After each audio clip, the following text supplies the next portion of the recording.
E começou mais um Entendo Nada. É o número 14, ó. A gente tá indo, hein? Uma hora a gente chega aos 55 milhões, hein? Vamos chegar lá.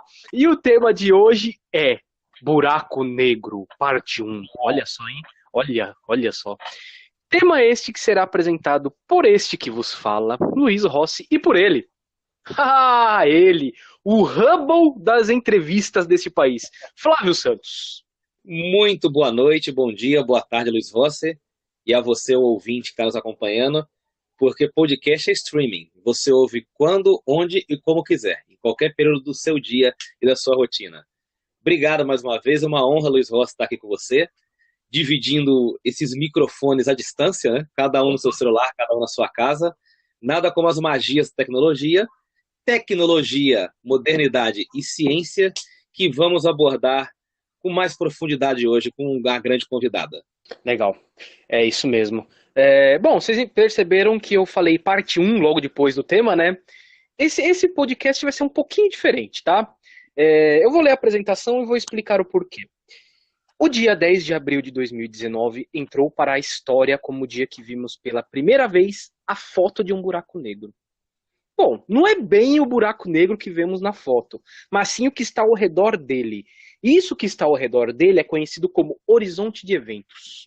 Sim, caro ouvinte, buracos negros, horizonte de evento, EHT, 55 milhões de anos-luz, meu, tá aí um assunto que eu entendo nada de qualidade, cara. Esse assunto ninguém, ó, pouquíssimas pessoas entendem isso. Eu e o Flávio aqui, a gente até gosta do assunto, mas olha, difícil de entender, tá? Nós não nos atrevemos a fingir que entendemos aqui, por isso chamamos especialistas. Dessa Não, vez a gente não tem como enganar. não, dessa vez não dá. E por ser um assunto bem complexo, dividimos este episódio em dois. Nesta semana levaremos ao ar a entrevista com a astrônoma Duília de Melo e na semana que vem a entrevista com o astrônomo Tiago Signorini Gonçalves.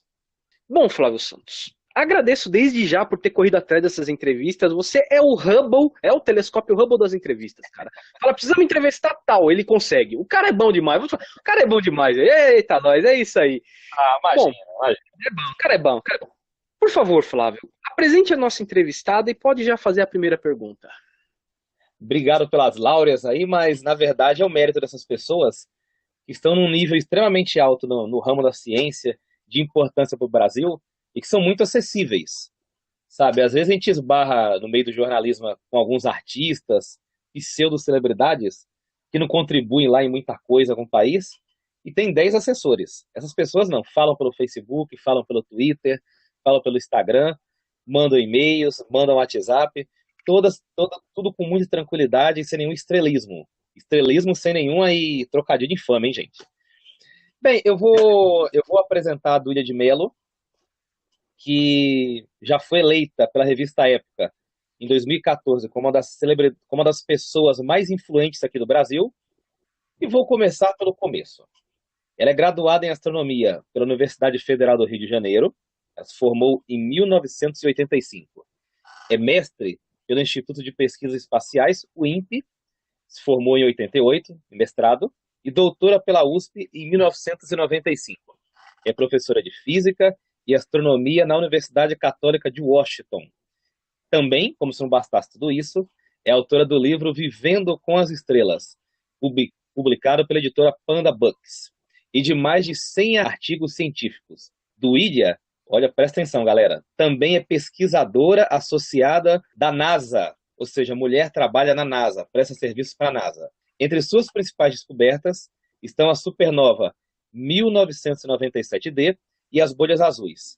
Ela foi escolhida como uma das 10 mulheres que mudam o Brasil pela Barnard College, em Columbia University, em 2013, e recebeu o Prêmio Profissional do Ano de 2013 da Diáspora Brasil, Ministério de Relações Exteriores.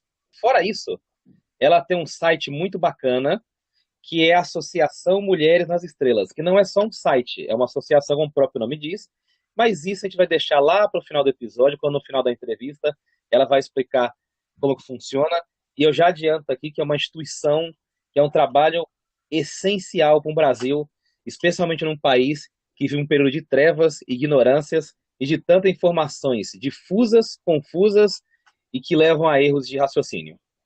Nossa, não dá um orgulho, às vezes é difícil a gente falar isso, cara, mas às vezes dá orgulho de ser brasileiro, né? Ver que tem uma pessoa desse nível, é brasileira, e tá nesse nível aí, bom, tá lá na NASA, caramba, né? Negócio. A gente vê a NASA no filme, né? Uma coisa de filme, assim, bem distante.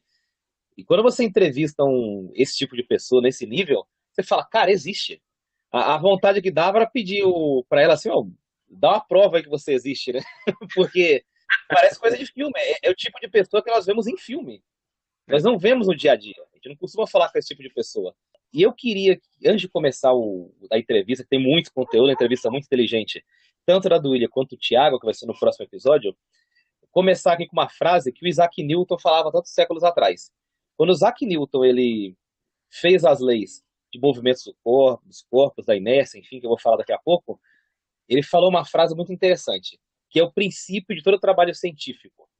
Talvez tenha começado lá com Arquimedes, lá atrás, quando criou aquela rosca, que é igual àquela da furadeira que você tem em casa, que é a rosca de Arquimedes.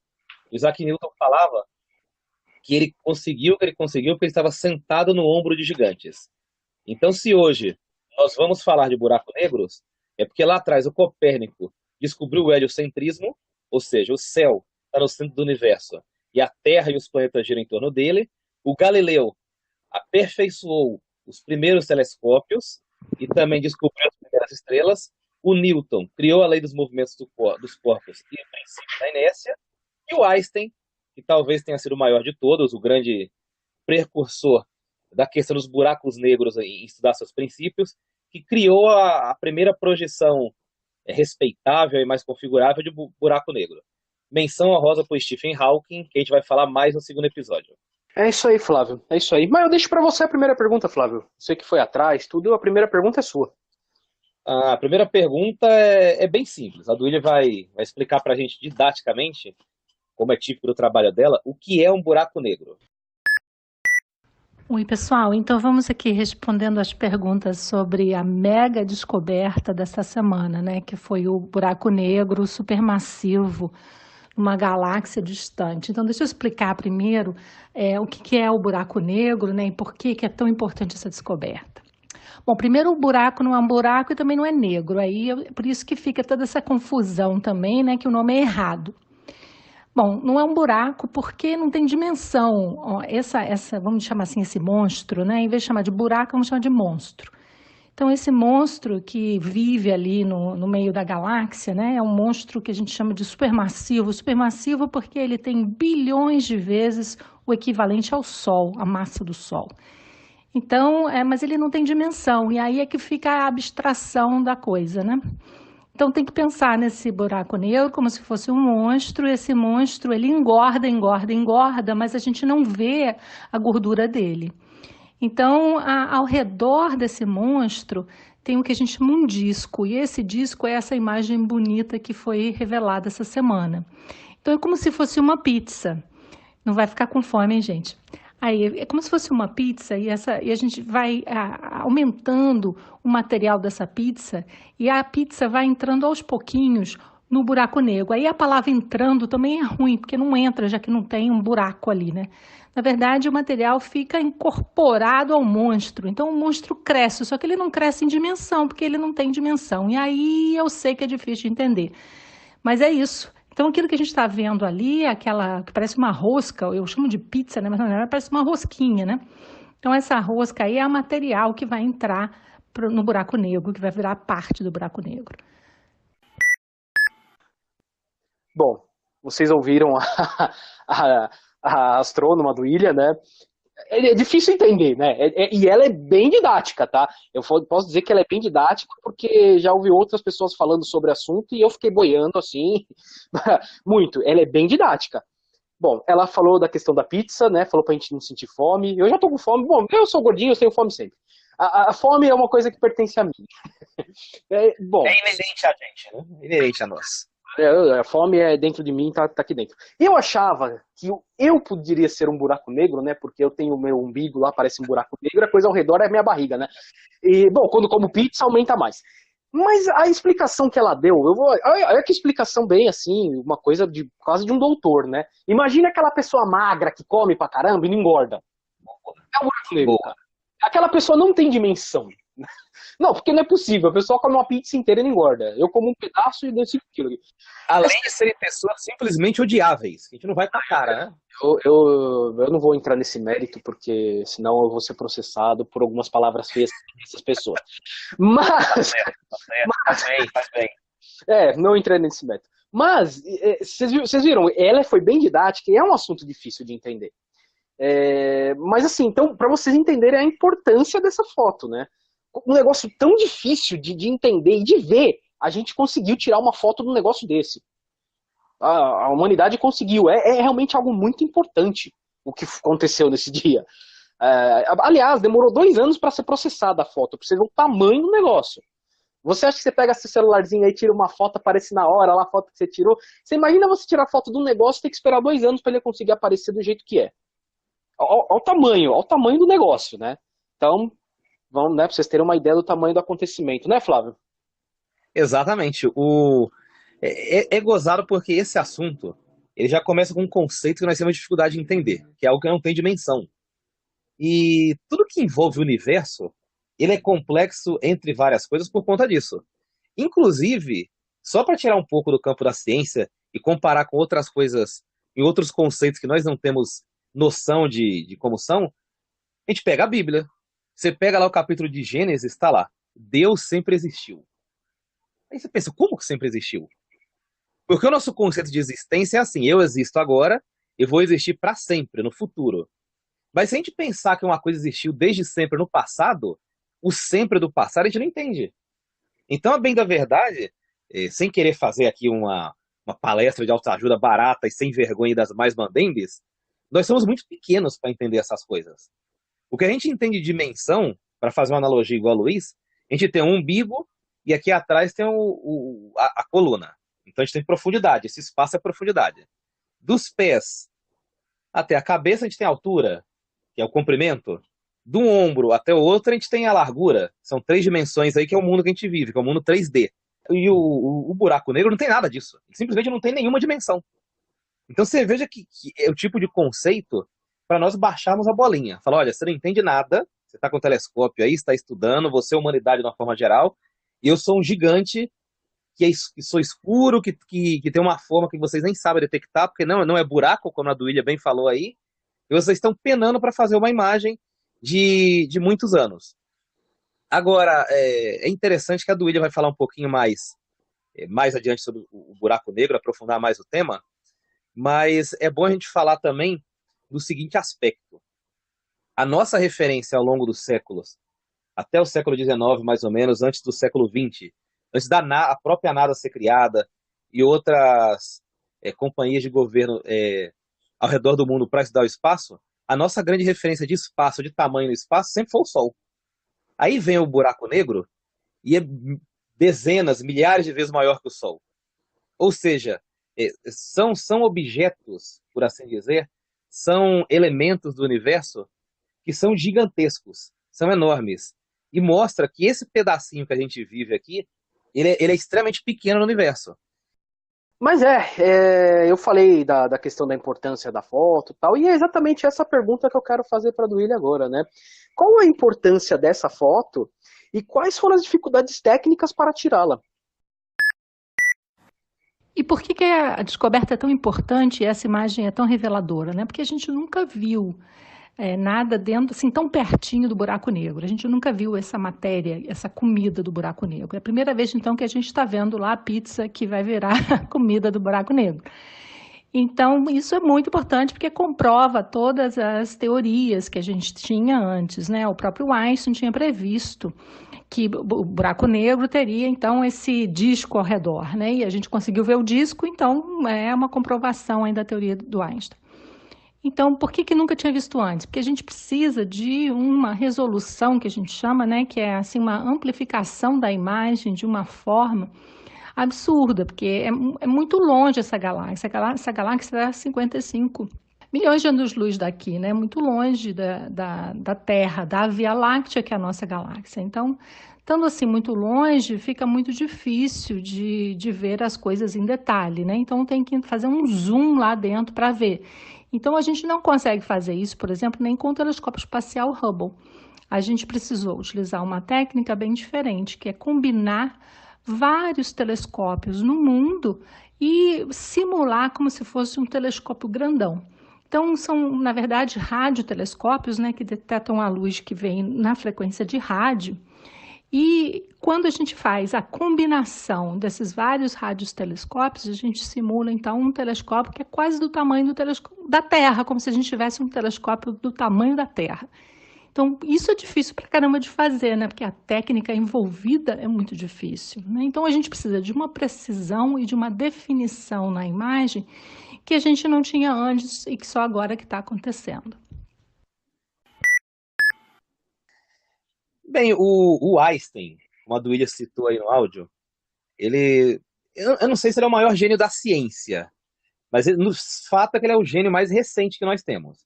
Nós tivemos o Hawking recentemente, temos o pessoal que criou o DNA, mas estão até hoje enrolados aí em uma disputa, os descendentes deles, para provar quem criou. Quem criou não, quem descobriu o DNA, quem descobriu sua estrutura. Então, para efeitos de mais exatidão, de mais apego ao histórico, o Einstein foi o nosso último gênio.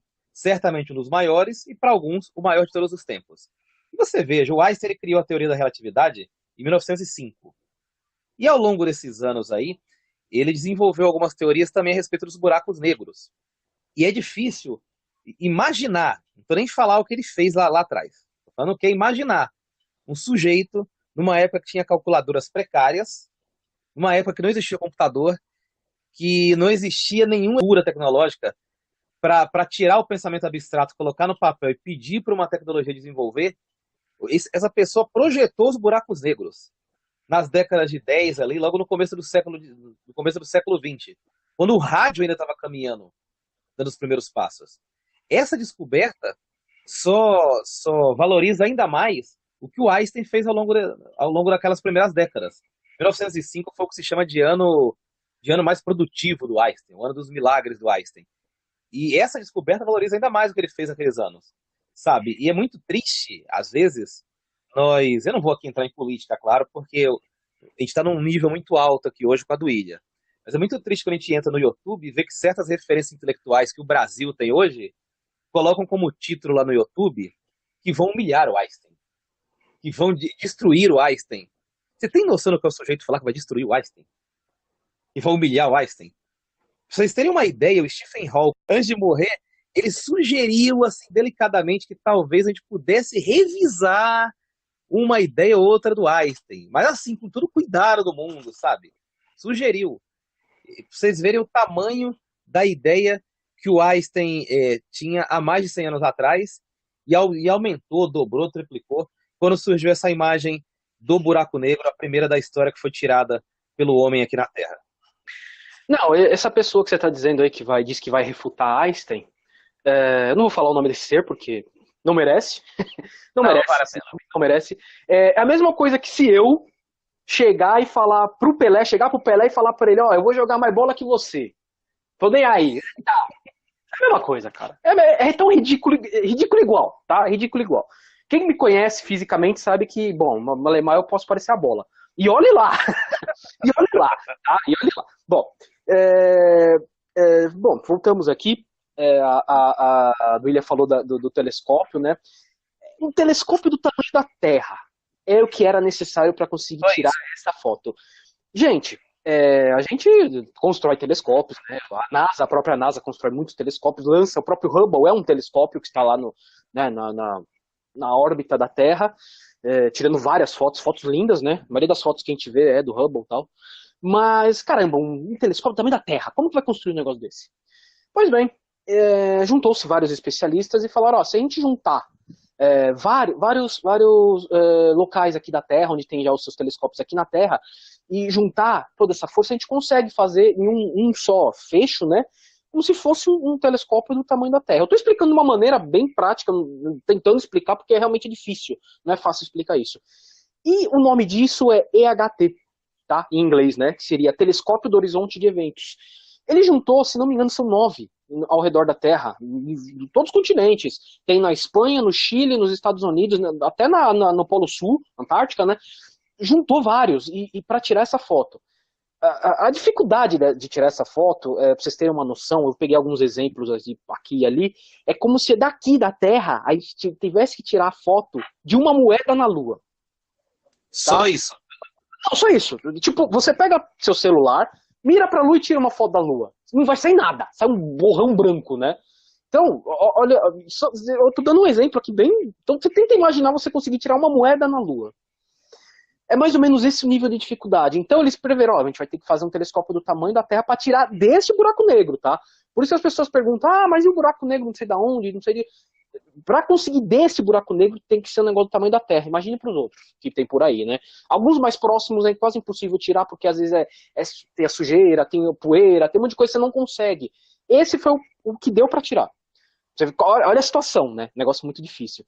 Então, realmente, é uma dificuldade técnica, é a primeira que a gente tira, mas a tendência é que o futuro aí seja muito bom, a gente consiga observar mais, sem dizer a quantidade de dados que vem junto com esta foto para os pesquisadores, para os cientistas trabalharem em cima. Isso é só o primeiro passo, tá?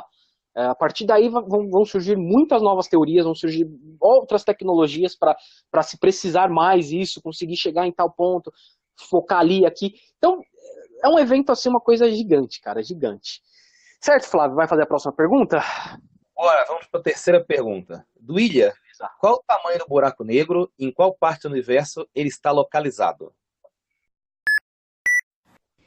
E pela primeira vez, então, a gente conseguiu ver lá bem pertinho, e o tamanho daquele lugar lá perto do buraco negro é o tamanho do sistema solar. Então você vê que a gente está conseguindo ver uma coisa bem pequena, porque o sistema solar é bem pequeno dentro da nossa galáxia, né? Então o tamanho é bem pequeno lá dentro da outra galáxia, que é uma galáxia muito bonita, que chama M87, que é uma galáxia elíptica, ela é arredondada, uma galáxia que vive até num aglomerado de galáxias, né? Então, uma galáxia bastante conhecida. A gente já sabia que existia uma atividade desse buraco negro ali, porque a gente observa essa galáxia em frequências de ondas de rádio, em frequências de onda de raio-x. Então, a gente tem satélites de raio-x que detectam a presença desse buraco negro também nessa galáxia, que já é bastante conhecida. Bom, vocês ouviram a Duília falando que o buraco negro, só o buraco negro, tá? Não estamos falando do horizonte de eventos ao redor, é mais ou menos do tamanho do sistema solar. Tá? Sistema solar, bom, a gente imagina que ele seja grande, né? A gente imagina que seja grande. É uma não é. vaga noção. No espaço ele não é nada, é um ponto. Não é nada. Mas realmente, olha o tamanho do buraco negro, o tamanho do sistema solar, gente. Um negócio assim, né? E você vê, esse buraco negro é só apenas mais um no meio de um monte de galáxias. Bom, enfim. E aí vem gente apontar o dedo e falar: a foto ficou borrada, porque eu já vi vários lugares aí falando isso. Meu celular tira foto melhor. Eu falo, mas gente, caramba. É o Lollapalooza, né? A Lollapalooza de foto. É igualzinho. Foi da Lollapalooza, tirou foto lá do Arctic Monkeys, lá meio que dormindo já, porque aquilo lá de dormir, né? Gente, de novo, vou falar de novo aqui. A ideia é mais ou menos essa: você daqui da Terra, com uma câmera, tirar foto de uma moeda na Lua, tá? Olha a dificuldade disso, cara. Olha o tamanho. Por isso que eu falo, é uma conquista muito grande essa foto. Mas muito grande mesmo, gente. É um negócio assim, gigante. Bom, e falamos em coisa gigante, em conquistas, né? Vou fazer uma pergunta assim que, bom, é até meio triste falar. A ciência recebe os devidos investimentos aqui no Brasil, do William? Respondendo então como que é o investimento da ciência no Brasil, né? Bom, o Brasil investe em ciência, mas investe modestamente. Mas ele investe, tanto que eu sou produto da ciência brasileira, né? Eu fiz mestrado, fiz doutorado no Brasil e eu fiz também um primeiro pós-doutorado no Observatório Nacional no Rio de Janeiro. O problema do Brasil e o investimento na ciência é que é muito oscilatório, né? Então, às vezes começa a investir, aí para... Aí começa a investir, aí para, né? Não tem uma frequência, assim, de investimento pesado na ciência, né? Porque ciência requer muito investimento, né? Principalmente ciência básica, que são as ciências que depois vão revelar as grandes inovações tecnológicas que a gente precisa, né? Então, é uma pena, né, que atualmente o Brasil está decidindo não investir em ciência com um novo governo, né? E eu fico muito triste ao ver isso, porque eu vejo meus colegas brasileiros passando atualmente por um problema seríssimo na falta de investimento na pesquisa deles, e o Brasil faz pesquisa de ótima qualidade, mas precisa investir para melhorar ainda mais, né? Não me surpreende a resposta da Duília, até um certo ponto, porque a gente acompanha eleições aqui há um bom tempo no Brasil. No meu caso, eu tenho 36 anos. O Luiz está a mesma faixa de idade aí. E nós nunca assistimos em nenhuma eleição um debate eleitoral que se falasse sobre ciência aqui no Brasil. Nós ouvimos falar sobre ideologias, nós ouvimos falar sobre coisas bem rasas, sobre rota na rua, sobre não sei o quê, coisas bastante superficiais. A gente entende que os motes políticos, os slogans políticos funcionem. Então a gente até entende. Mas quando se abre os programas de governo, quando você entra na internet e abre o programa de governo, porque todos estão disponíveis lá, inclusive, a gente não vê nada falando de ciência. São coisas bem superficiais, bem rasteiras, não há o devido investimento. Eu acredito que exista a falta de noção da importância da ciência em nossas vidas. E aí, a gente pode traçar até um paralelo da formação histórica do Brasil, sociológica. Não vamos entrar nesse mérito hoje, que é um outro aspecto. Mas deve ter um pouco disso também. O fato é que o brasileiro médio também não vê a ciência como uma coisa que faz parte do dia a dia dele. E nós, como brasileiros médios, nós não temos exata noção do que a ciência pode fazer para a nossa vida. É a ciência que possibilitou a gente ter uma carne na geladeira, de ter um forno no micro-ondas, de ter um ar-condicionado, de ter um aerosol que mata a barata que te apavora em casa. A ciência não faz só a foto do buraco negro, ela faz tudo no nosso dia a dia.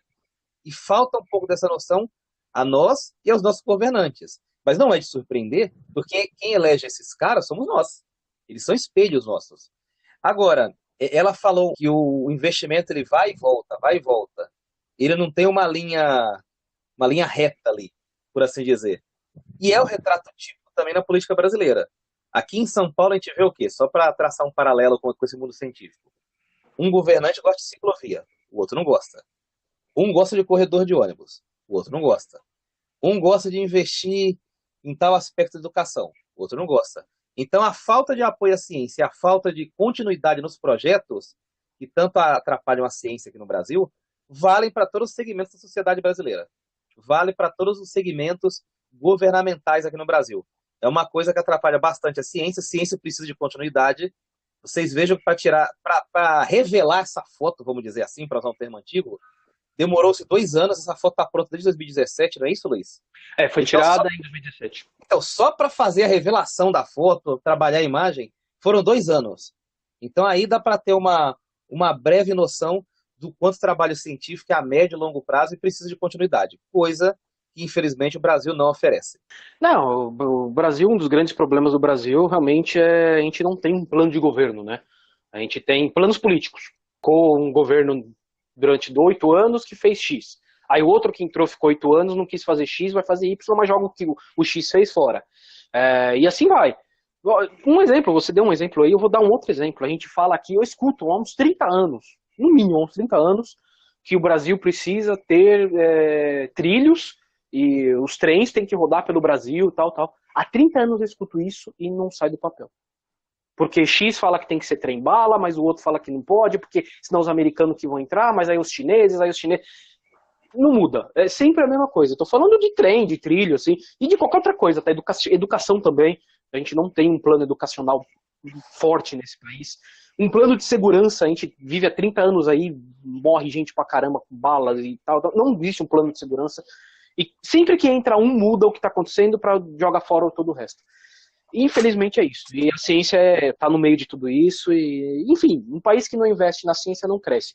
A gente costuma falar muito aqui, né, no Brasil, que mira-se muito os Estados Unidos. Bom, eu tenho 2 coisas para falar às pessoas que adoram lamber a bota dos Estados Unidos. Lá existe democracia e existe investimento na ciência e é governamental, tá? Ah, mas não é. É sim, é governamental porque boa parte é dos militares. E que consta os militares americanos precisam de dinheiro do governo dos Estados Unidos para poder bancar as coisas. Então, a gente que adora Estados Unidos aqui, vamos apostar em democracia e ciência, tá? Certo, Flávio?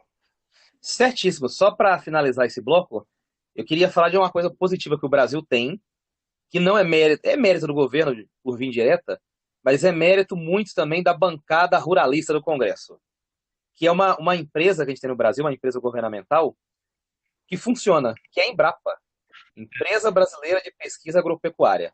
A Embrapa ela tem produtos, tem estudos, tem trabalhos de ponta no mundo inteiro, reconhecidos no mundo inteiro. Não é à toa que o Brasil, que sempre teve uma vocação agropecuária no campo, hoje continua nesse nível. Porque é muito comum a gente ver o país ter uma vocação, essa vocação caiu ao longo do tempo. Como foi o café aqui no Brasil. Já foi top de linha no mundo inteiro, ainda de alto nível. A gente foi perdendo mercados até inesperados que a gente nem imaginava que concorreriam com a gente. O Brasil, não, no setor agropecuário, está bem servido pela Embrapa, desenvolve sementes, desenvolve métodos de adubar a terra, de cuidar dos bois, das vacas que estão no pasto. A carne brasileira tem muita qualidade, é elogiada em vários do mundo. Então, esse é um setor da ciência brasileira que funciona. Claro que impulsionada pelo lobby, pela pressão diária da bancada ruralista que está lá no Congresso, que nós nem sempre lembramos da existência dela, mas ela é a mais forte de todas. Ela influencia bastante nos rumos do país. Mas, apesar dos pesares, palmas para a Embrapa, que é produto de primeira linha aqui do Brasil e merece elogios e lisonjas. Bom, vou fazer mais uma pergunta. Eu acho essa pergunta muito legal, muito legal. Até porque tivemos aí uma polêmica nessa semana, né, envolvendo uma cientista, né? Então, vamos lá. Como é a presença das mulheres na área científica? Quanto às mulheres, as mulheres são minoria, né, em várias ciências, né? Não são todas as carreiras científicas, mas a grande maioria nós temos poucas mulheres. Temos também poucas mulheres nas áreas tecnológicas, né, nas engenharias. Então, é sempre subindo o morro, como eu falo, é sempre difícil. E a gente tenta inspirar as jovens a não desistirem, porque é uma carreira muito bonita, uma carreira que dá muito, muito retorno, digamos assim, pessoal, intelectual, né? Mas uma carreira também que exige muita dedicação, né? Enfim, eu acho que o Brasil tem mais mulheres do que muitos outros países nessas áreas, né? Mas ainda está muito, muito ruim. Na física, por exemplo, é baixíssimo o número de mulheres, né? Então, nós precisamos dizer para as meninas que sim, elas podem fazer o que elas querem fazer, que a ciência é uma opção. Então, eu faço isso há muito tempo, tentando mostrar para as meninas que eu também passei por tudo que elas passam, mas que num dia a gente dá o grito de liberdade e é muito legal ser cientista. Vocês ouviram, né? De novo a Duília falando muito bem. Assim, é difícil, né? Porque dois machos falando de mulher, né? A gente acaba até tendo esse problema aqui. Mas é triste ver isso ainda, que existe essa diferença, que boa parte ainda é masculino, não aceita muita presença, né? Estamos tendo uma polêmica no momento aqui com uma das programadoras, engenheira, na verdade, né? A Kate Bowman, que nós vamos falar sobre esse caso no Ixo Não Existe, mas ela tem sido atacada agora, vários ataques machistas contra ela, por uma confusão que fizeram, na verdade. A mídia fez uma confusão, misturou alguma coisa ali, e estão atacando ela injustamente, tá? Então é sempre assim, né? Quando alguma mulher se destaca, não aceita que se destaque, ainda mais se tiver alguma coisa ali errada, nossa, então, né, são ataques assim, em cima, muito triste, certo, Flávio? Certíssimo. E a gente está num período, eu posso dar testemunho aqui, é triste o homem agir dessa maneira, porque quando eu pego o transporte público para trabalhar de manhã, eu vejo mais mulheres que homens indo trabalhar. Quando eu reparo no pessoal indo para as faculdades estudar, eu vejo muito mais mulher que homem. Verdade. Então, querendo ou não, esse machismo primitivo, essa coisa atrasada, tá perdendo espaço à força. As mulheres estão respondendo com trabalho, derramando suor, estudando. E essa semana, nessa questão do buraco negro, a gente viu muitos falar da Kate Bowman, né? Kate Bowman. Isso. Ela que está naquela foto lá com um monte de HDs, né? Que foram, inclusive, transportados por aviões, esses HDs. A gente vai falar mais um pouquinho dela à frente. E eu queria também citar, aqui brevemente, a Margaret Hamilton. Ela foi a mulher que criou a arquitetura do software, uma das criadoras, que permitiu o homem chegar à Lua. Só isso, nos anos 60. Hoje em dia, quando se fala de software, é uma complicação nada para entender. A gente vai instalar um antivírus no computador, já apanha. Vai instalar um aplicativo da Play Store no celular, a gente apanha. Ela criou a arquitetura, ou seja, a engenharia do software, uma das criadoras que participou da equipe, que criou esse software que permitiu que o homem chegasse à Lua. Então, para quem é machista, para quem fica cheio de dodói, cheio de frescura, foi uma semana bem dolorida, hein? Eu acho que vocês ficaram com bons hematomas aí no ego. E eu ia dizer que eu tenho empatia por vocês, mas eu não tenho, não. Eu não tenho, não, porque a gente falou do Zagala aqui no episódio passado, é uma coisa que vocês vão ter que engolir, parafraseando o Zagala. A Duília vai falar um pouco mais à frente de uma associação que ela tem no alguns blocos mais à frente, e a gente vai falar um pouquinho mais desse assunto mais à frente. Sim, sim, vamos falar sim.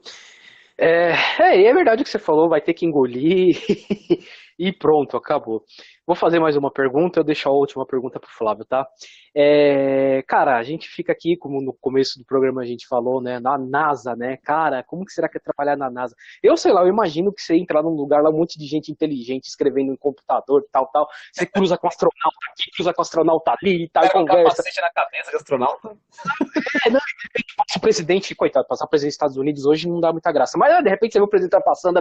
Não, a gente imagina assim, porque a gente vê isso nos filmes, né? Mas, Luília, como é trabalhar na NASA?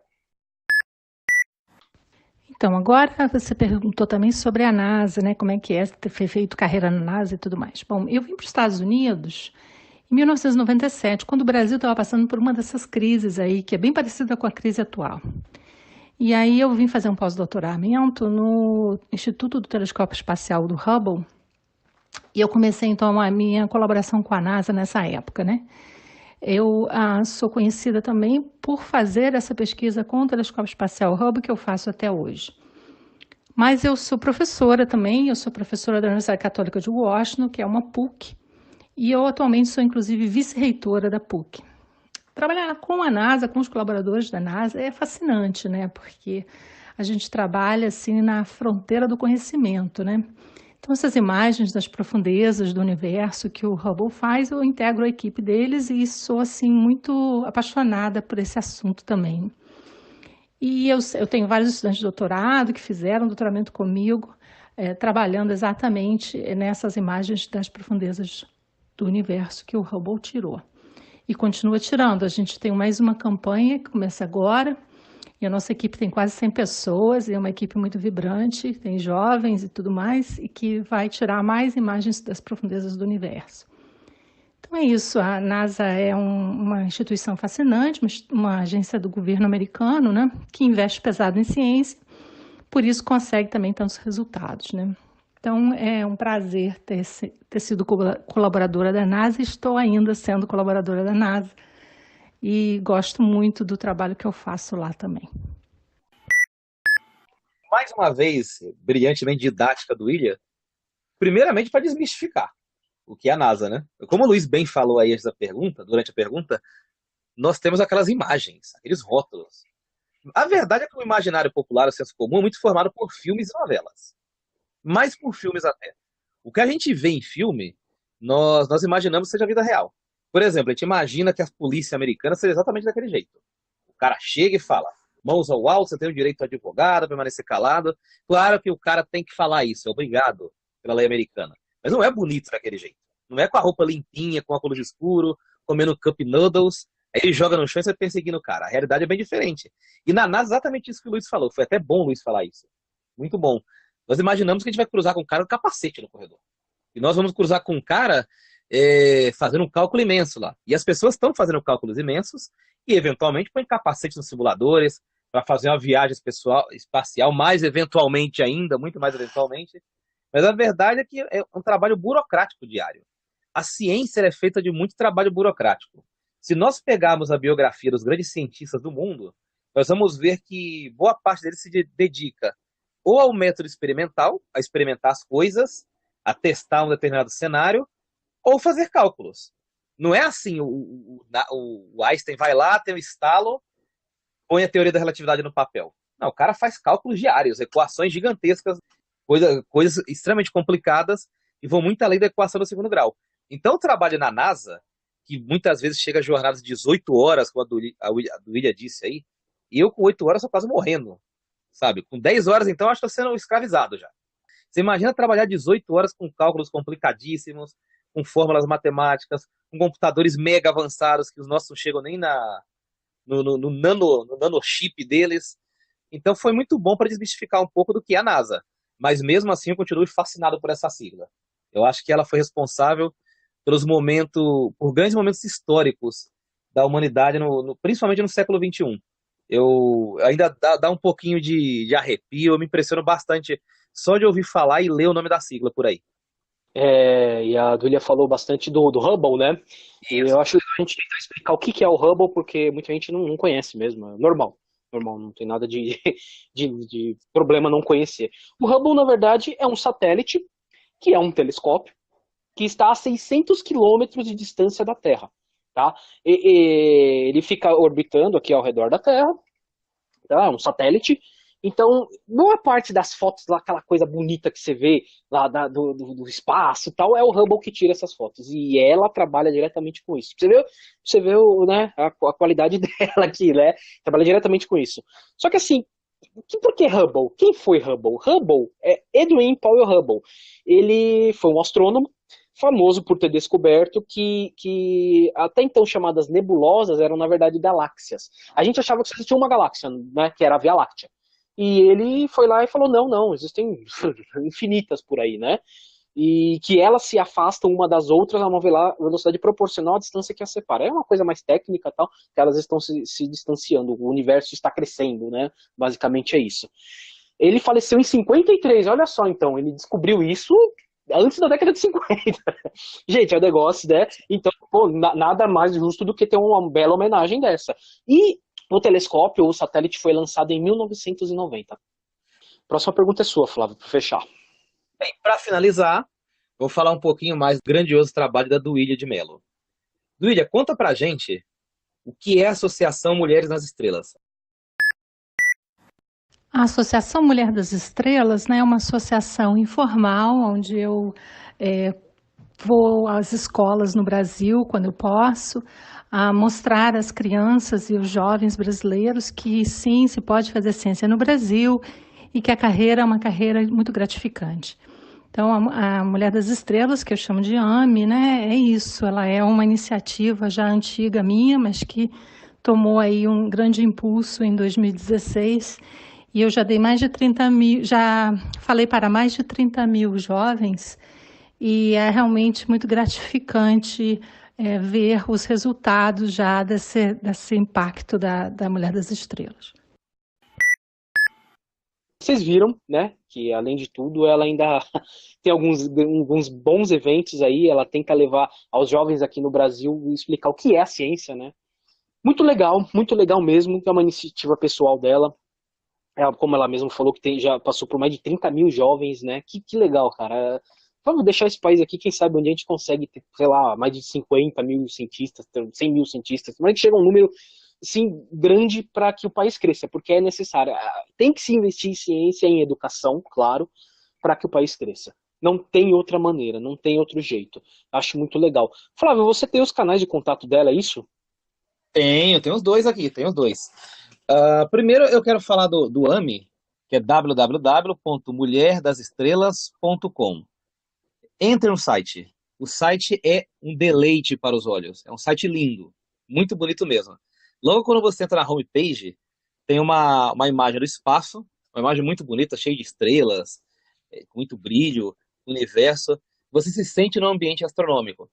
Também tem a página no Facebook, que é Facebook Mulher das Estrelas, tracinho do Ilha de Melo, ela que administra a própria página, e tem o Twitter dela, @Mulher Estrelas. Não é Mulher as Estrelas, tá? Mulher Estrelas. Então vale a pena também seguir pelo Twitter. Hoje tem vários astrônomos trabalhando no Twitter, postando coisas. Eu fiquei muito surpreso de ver gente jovem em astronomia postando bastante conteúdo didático e interessante no Twitter. Então acompanha a Duília pelo Twitter, pelo Facebook e principalmente pelo site dela, que é muito bonito e vale cada clique e cada page view. Temos que agradecer a Duília, né, por ser tão solícita. A gente anda tendo sorte, né, Flávio? A gente entrevistou o Gilmar Lopes no programa passado, foi muito solícito. A Duília tem sido também, sempre conversou, explicou muito bem tudo pra gente. E, bom, só agradecê-la. Só que agradecê-la, muito você que conversou com ela, muito, muito solícita mesmo. Muito obrigado. Muito obrigado, Duídia. Ela respondeu para mim pelo Messenger e nós fizemos a entrevista pelo WhatsApp. Ela foi respondendo as perguntas. Ou seja, a pessoa completamente humilde, muito solícita, muito legal, muito educada, sabe? Foi um prazer entrevistar a gente assim. Para nós do Entendo Nada, foi uma honra e certamente é um programa, mais um programa, depois do Gilmar Lopes, depois da Patrícia, depois da Paula, depois da Mariana, mais um programa para ficar para a história. É isso aí. Bom, então vamos para o Ixo Não Existe. Mas antes, eu queria avisar que como vamos dividir o programa em duas partes, hoje nós só teremos o Ixo Não Existe, tá? Não teremos as dicas culturais e nem o salve, chamegos e sapatadas.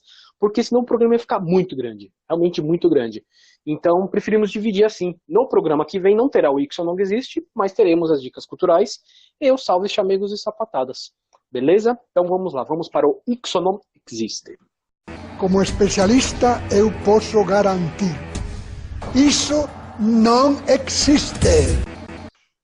Logo que a imagem do buraco negro foi divulgada, a engenheira e cientista da computação Kate Bowman se tornou um dos nomes mais frequentemente vinculados ao projeto. E uma das consequências foi uma série de críticas e ataques machistas nas redes sociais. Vamos tentar explicar essa confusão. O que acontece? O MIT, que é uma faculdade, né, Massachusetts Institute of Technology, que é um dos principais centros, faculdades dos Estados Unidos, principalmente em tecnologia, fez uma foto, a gente até chegou a falar isso no programa, comparando ela a Margaret Hamilton, que é outra cientista de computação, que trabalhou no projeto da NASA que levou o homem à Lua.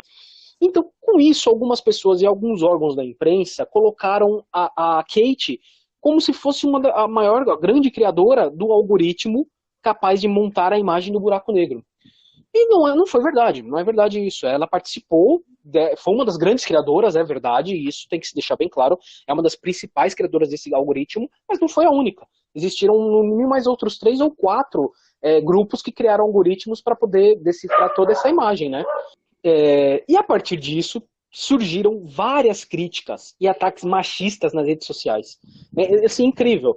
Atacando ela, não, ela não foi a única criadora, vocês já estão querendo esse feminismo e não sei o que, não foi a única criadora, ela só criou 8% de tudo isso. Tipo, até conseguiram quantificar o que ela criou. É incrível, é incrível. Diminuíram o tamanho dela incrivelmente. E assim, teve um vídeo no YouTube, o YouTube demorou para tirar isso do ar, e ele ficou em destaque no YouTube. Se você jogasse o nome dela no YouTube, ia aparecer esse vídeo, que ó, são ataques a ela, assim, sabe? Gente, né? E assim, não é pra tanto. Cara, ela é uma grande cientista, uma grande engenheira, e participou, e, meu, eu quero ver se algum desses que estão atacando conseguiria fazer um terço, um nada do que ela fez. 8% do que ela fez. Eu acredito que um terço não sabe o que é algoritmo. Não sabe, não sabe.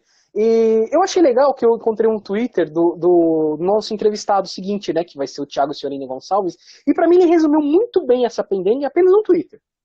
Tá escrito assim: Kate Bowman fez tudo sozinha? Não. Ela foi uma peça importante dentro de uma grande colaboração. Mas quantas vezes um homem levou sozinho os créditos em casos parecidos? E quantas vezes esse homem foi atacado por não merecer tanta atenção? Parabéns, doutora Bowman, você merece. É isso. Só para deixar um detalhe aqui.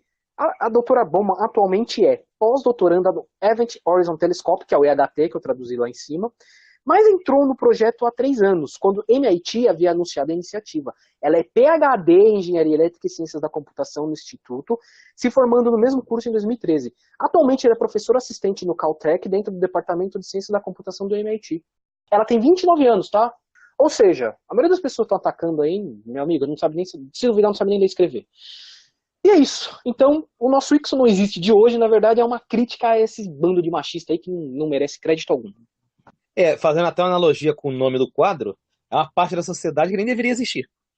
Nem E é deveria muito existir. bom que fosse uma grande fake news essa parte da sociedade que não existisse, porque não faz falta nenhuma. E cá entre nós, né, o cotovelo dói um pouquinho, né? Nossa, O cotovelo dói quando vê uma mulher fazendo sucesso, quando vê um outro ser humano fazendo sucesso de uma forma geral, dói um pouquinho. Aí eles tentam atacar da maneira que eles acham que é a fragilidade da pessoa. Mal sabem eles que essa é a fortaleza da pessoa. É isso que faz a pessoa, às vezes, ser tão especial e ser tão diferente assim das outras e dar força para que essas pessoas concluam seus projetos e trabalhos.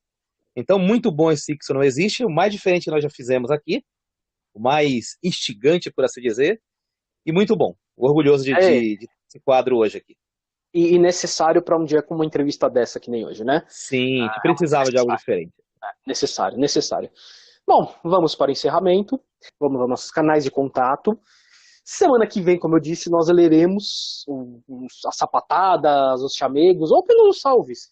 Então, se vocês quiserem ouvir nesse programa, a gente ainda vai gravar o próximo programa, para vocês mandarem para a gente nos nossos canais de contato, tá?